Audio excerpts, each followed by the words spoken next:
성도님들 안녕하세요. 오늘은 렉티오 말씀 묵상 기억하기입니다. 사무엘상 30장 16절에서 25절의 본문으로 은혜 아래 사는 삶이라는 제목으로 말씀을 들었습니다. 우리의 삶은 하나님의 은혜가 필요한 인생입니다. 하나님은 곤란한 상황을 풀어주십니다.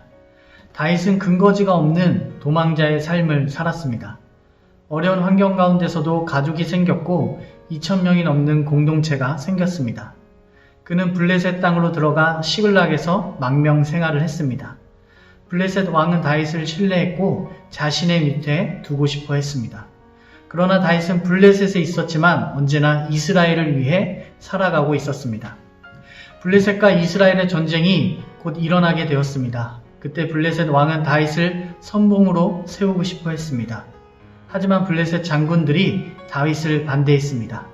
언제든 사울과 화해하고 칼을 반대로 돌릴 것이라고 생각했기 때문입니다. 왕은 장군들의 말을 들을 수밖에 없었습니다. 이것이 하나님의 은혜입니다. 곤란한 상황을 풀어주시는 하나님입니다.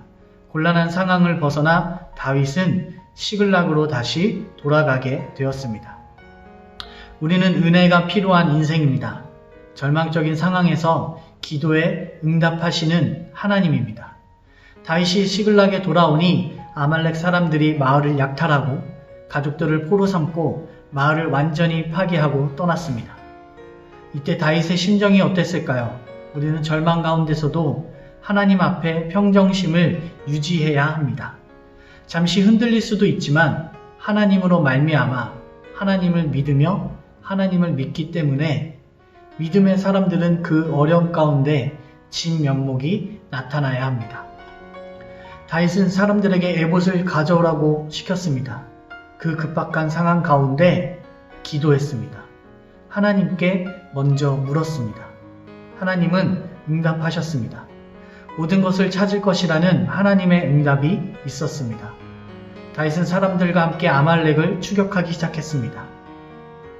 200명은 지쳐서 남게 되었고 나머지 400명은 계속 추격했습니다. 우리는 은혜가 필요한 인생입니다.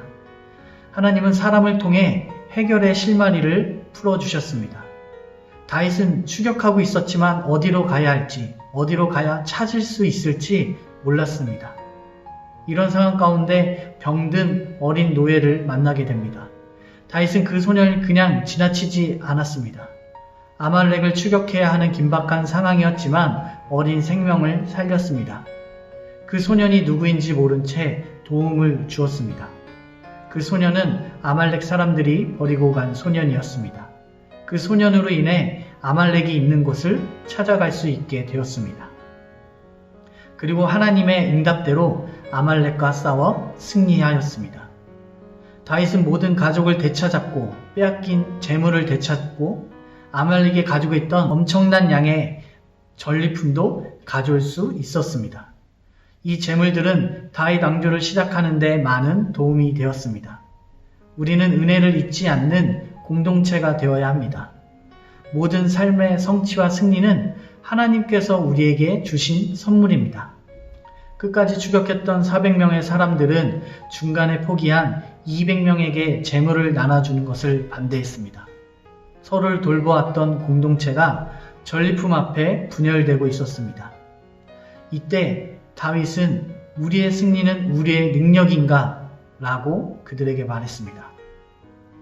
여러분의 삶이 여기까지 온 모든 것이 나의 재능, 나의 노력 때문입니까?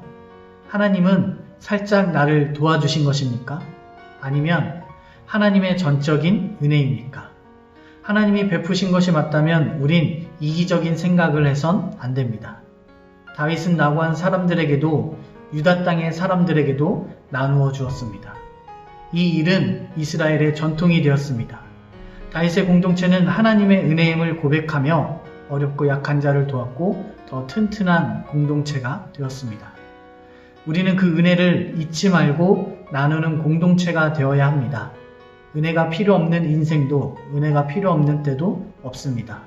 지금 우리가 그토록 간절히 바라는 하나님의 은혜는 처음 은혜 받았을 때의 절박함과 감격함을 기억하고 그 은혜를 나누려는 사람에게 임할 것입니다.